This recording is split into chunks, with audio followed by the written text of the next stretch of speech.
Hello friends, मैं सुजीत कुमार आज आपको फ्रांस की क्रांति के बारे में बताने जा रहे हैं। इससे पहले आप हमारे चैनल को like, share, subscribe, bell icon जरूर दबाएं।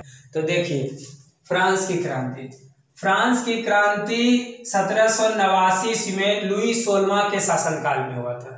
तो यहाँ पर रखिए कि लुई 16वां से पहले भी शासक था, लुई 14वां, लुई 15वां, तब 16वां आया था। और लुई 14वां के बारे में हम लिखे भी हैं। लुई 14वां का स्टेटमेंट था कि मैं ही राज हूं और मेरा शब्द ही कानून है। देखिए कहा क्या बोल रहा है कि मैं ही राज हूं और मेरा शब्द ही कानून। यह कथन किसका था? लुई 14वां का।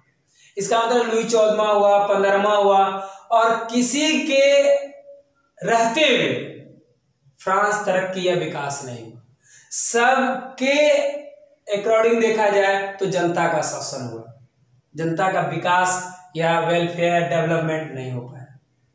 सभी ने अपने अपने भोग विलास में जिंदगी जिया, स्वेच्छाचारी शासन किया, तो स्वाभाविक है कि जनता आपसे नाखुश हो जाएगा। और उस समय फ्रांस में देखा जाए तो बुर्बोन वंश का शासन चल रहा था। तो कहीं न कहीं किसी डायनेस्टी का भी उत्तरदायित्व होता है।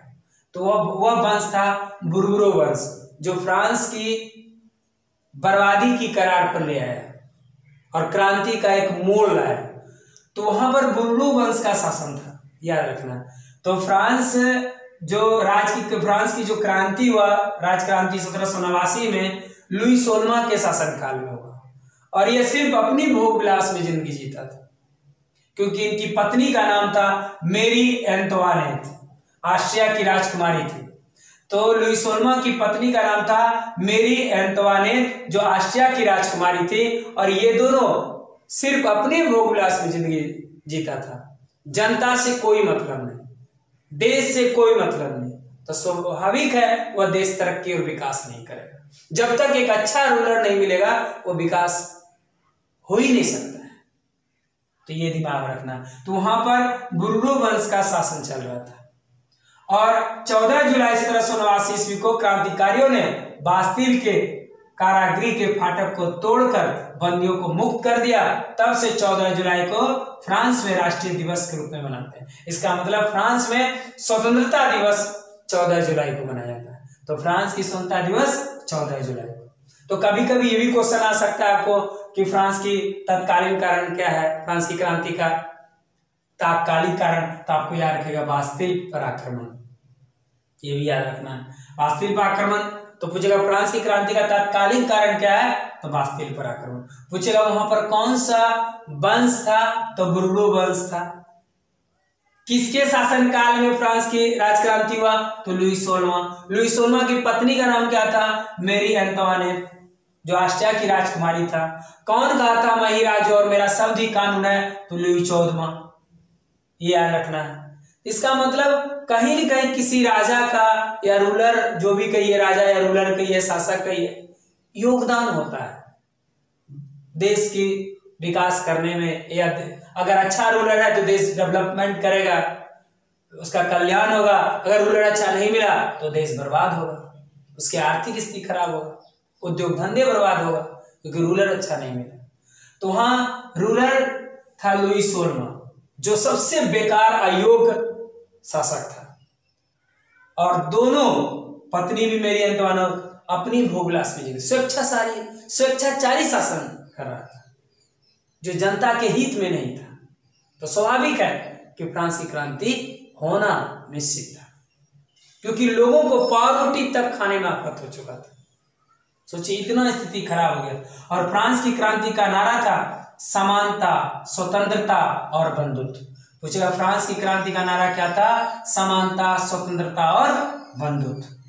और तब ये सारी स्थिति को देखते हुए कहते हैं सर, कहीं न कहीं कोई उसका अंत करने, उसको खत्म करने के लिए किसी न किसी नेता का प्रादुर्भाव होता है। और वह बुर्बोन वंश का अंत करने के लिए आया, जिसका नाम था नेपोलियन बोनापार्ट। नेपोलियन का योगदान। तो सबसे पहले नेपोलियन का जन्म 1769 में कोर्सिका द्वीप में हुआ था, ये याद रखना है। पिता का नाम कार्लो बोनापार्ट, माता का नाम लेटिसिया, याद रखना है। अब यहाँ पर याद रखना है कि नेपोलियन ने फ्रांस की गद्दी को किस तरह पाया, ये दिमाग में रखना है। क्योंकि एक कहानी है छोटा सा कि जब बचपन में नेपोलियन पढ़ने के लिए गए थे तो उनके पिताजी उस शिक्षक से मिले, पूछे उनके अपने बड़े बेटे के बारे में, नेपोलियन के बारे में। तो बड़े बेटे के बारे में बताया कि आपका बड़ा लड़का पुरोहित बनेगा, वहीं छोटा बेटा ग्रेनाइट है जो ज्वालामुखी की तरफ फटेगा। और नेपोलियन एक बार में 2 कार्य करता था, ये सब की बस की बात नहीं है। ये दिमाग में, नेपोलियन बहुत खतरनाक शासक था और एक बार में 2 कार्य करता था नेपोलियन, वो शासक था नेपोलियन।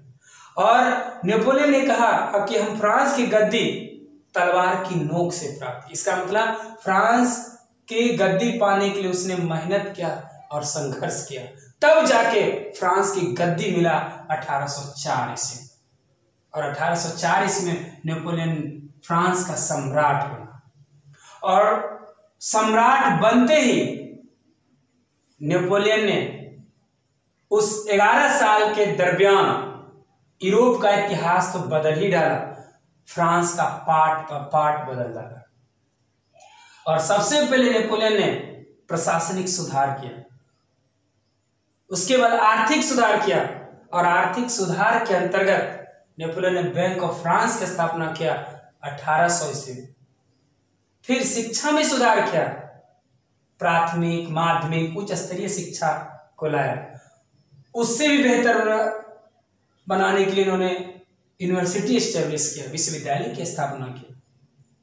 उसके बाद नेपोलियन ने कानून को सुधार किया और कानूनों का एक संग्रह तैयार किया।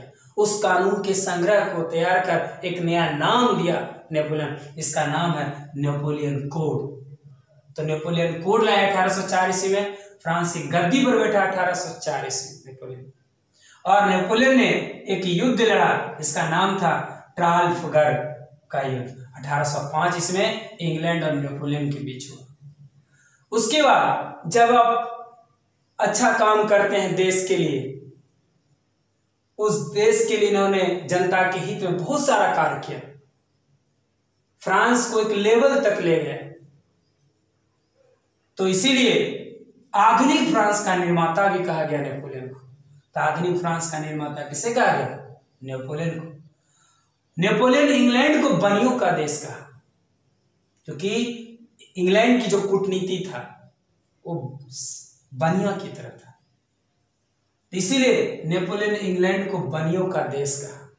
जब लोग आगे बढ़ने लगता है, विकास करने लगता है, तो उसको गिराने के लिए, उसके शासन को खत्म करने के लिए कुछ न कुछ सोचने लगता है।